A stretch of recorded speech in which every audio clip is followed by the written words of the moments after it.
Hello, I'm Ryan Cox. I'm a lead forester with the Colorado State Forest Service here in the Durango office. We're currently standing on a 46-acre thinning / fuels mitigation / fuel break project here just below Rockwood, about 2 miles south.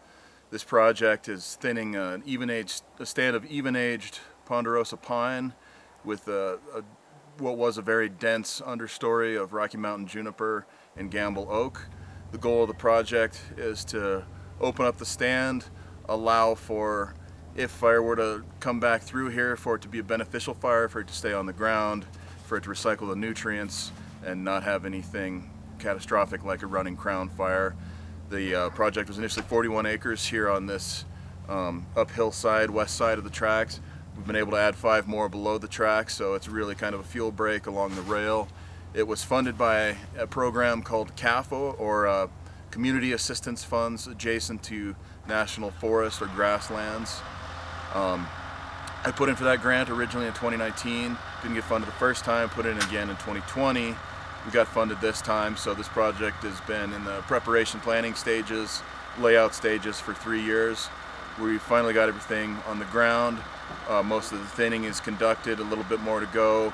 We've got a lot of wood decked here, 35 to 40 loads worth of wood, which will go to some local and area mills.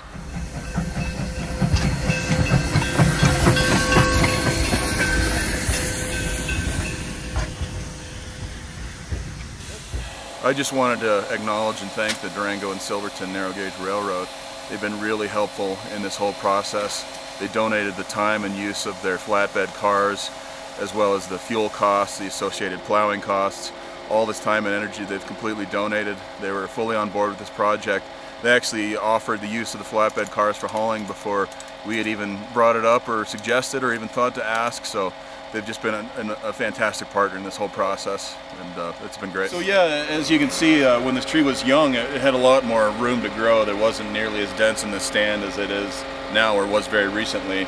And then as you see, the rings crunch way down. So with this thinning project, opening up the overstory, allowing these trees to breathe, basically, allow that extra moisture, nutrients and everything, sunlight to come to the residual stems, we hope to allow those rings to expand and essentially release the trees, is what we call it, and improve the health and vigor over time, especially in a time of drought, stress, and changing climate. So that's the goal of these type of projects, as well as fuels mitigation, fire risk reduction.